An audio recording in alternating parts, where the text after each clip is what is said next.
Japan में एक जजीरा है जिसका नाम ओकिनावा है। इस जजीरे पर रहने वाले लोग 100 साल से भी ज़्यादा जीते हैं और वहाँ 80 से 90 साल तक के लोग भी हर रोज़ सुबह उठकर अपने काम को बखूबी सर अंजाम देते हैं और मरते दम तक रिटायर होने का नाम नहीं लेते। इसका मतलब ये है कि दुनिया में सबसे ज़्यादा खुशहाल और लंबी ज़िंदगी जीने वाले लोग जापान के ओकिनावा जजीरे से हैं। ये लोग एक फार्मूला का इस्तेमाल करके अपनी ज़िंदगी को जीते हैं। ये फार्मूला इकिगाई कहलाता है, जिसका लफ्ज़ी मतलब जीने की वजह है।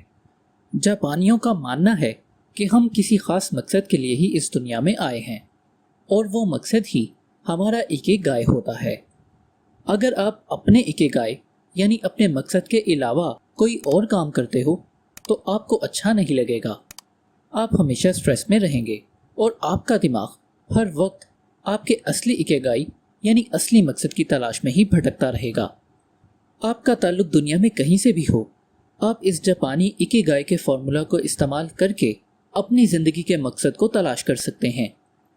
अपने कॉलेज की पढ़ाई को ख़त्म करने के बाद जब हमारा सामना असली दुनिया से होता है तो हमें कई किस्म के अहम फैसले लेने होते हैं, जिसमें सबसे कॉमन और सबसे बड़ा फैसला यही है कि आप अपनी आने वाली ज़िंदगी में क्या बनना चाहेंगे।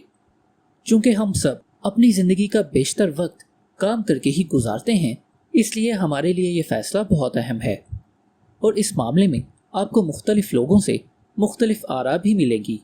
किसी का कहना होगा कि आपको वो काम करना चाहिए जिससे आपका दिल खुश है। कोई कहेगा कि वो काम करें जिसमें आपकी तरक्की के मौके ज़्यादा हैं।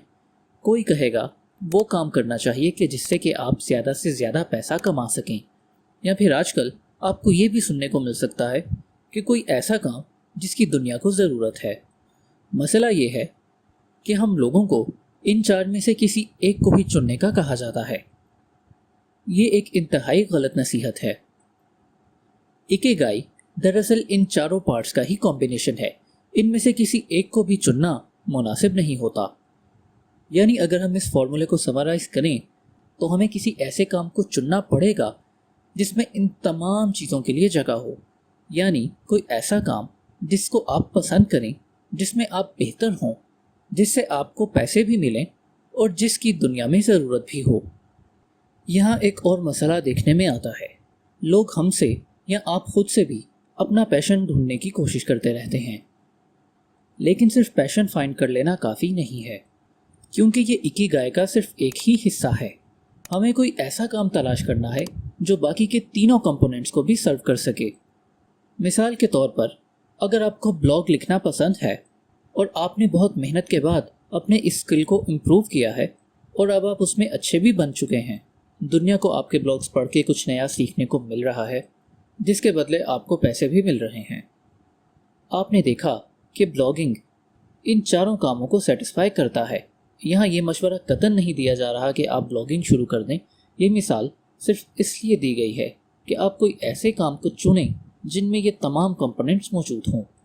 आपको एक ऐसा काम की तलाश करनी चाहिए जो आपके पैशन, प्रोफेशन, मिशन और वोकेशन इन चारों कंपोनेंट्स को सेटिस्फाई कर सके। और इन चारों कंपोनेंट्स के बीच में कहीं ना कहीं आपको अपना इकिगाई मिल जाएगा। यानी वो काम जिसे आप पसंद करते हैं, आपको पैसे भी मिल रहे हैं, दुनिया को भी इसकी ज़रूरत है और आप इसमें अच्छे भी हैं। इन चीज़ों पर अमल करके जब आपको अपना इकिगाई मिल जाएगा तो आप एक लंबी, खुश और एक अनस्ट्रेसफुल लाइफ गुजारेंगे। अपने आसपास में मौजूद तमाम मशहूर लोगों की तरफ देखिए। ये तमाम लोग वो हैं जिन्होंने कहीं ना कहीं अपने इकिगाई को तलाश कर लिया है। इकिगाई की तलाश बहुत मुफीद है, क्योंकि इससे हम अपने काम में फ़्लो स्टेट को अचीव कर सकते हैं। फ़्लो स्टेट का मतलब अपने काम में इतना डूब जाना है कि आपके लिए किसी दूसरी चीज़ की अहमियत ही ना रहे। और यही फ़्लो स्टेट एक्सपर्ट्स, आर्टिस्ट्स और जीनियसिस की ताकत होता है। अपने इकिगाई को तलाश करने और इस पर काम करने की वजह से स्टीव जॉब्स को जापान के आर्टिस्ट और इंजीनियर्स बहुत पसंद थे। जब स्टीव जॉब्स ने 1980 में जापान में सोनी की फैक्ट्री को विज़िट किया तो उन्होंने उनसे कई सारी नई चीज़ें सीखीं और उन्हें अपनी कंपनी यानी कि एप्पल में इम्प्लीमेंट करवाया। यहाँ तक कि स्टीव जॉब्स को मुसलसल एक तरह के कपड़े पहनने का आइडिया भी वहीं से मिला। दुनिया के मशहूर तरीन एनिमेशन स्टूडियोज में से एक, जापान के मशहूर तरीन स्टूडियो गिबली के फाउंडर हायाओ मियाज़ाकी अपने काम में इतने इन्वॉल्व रहते हैं कि वो छुट्टी वाले दिन भी अपने ऑफिस में काम करते पाए जाते हैं। यही वजह है कि 80 साल की उम्र में भी वो कभी अपने काम से नहीं थकते, क्योंकि उन्होंने अपने इकिगाई को तलाश कर लिया है और वो इस पर काम करते रहते हैं। इसी तरह से जापान के एक बहुत मशहूर शेफ़, जिनकी उम्र 90 साल से भी ज़्यादा है, आज भी सुशी बना रहे हैं, क्योंकि सुशी बनाना उनका इकिगाई है। अपने इकिगाई को तलाश करने और उस पर काम करने से एक इररिप्लेसेबल लेवल को अचीव कर सकते हैं।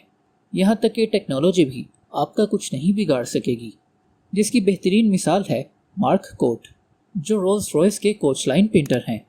रोल्स रॉयस दुनिया की एक्सपेंसिव तरीन गाड़ियों में से एक है। वो आज भी रोल्स रॉयस पर अपने हाथों से एक लाइन ड्रॉ करते हैं।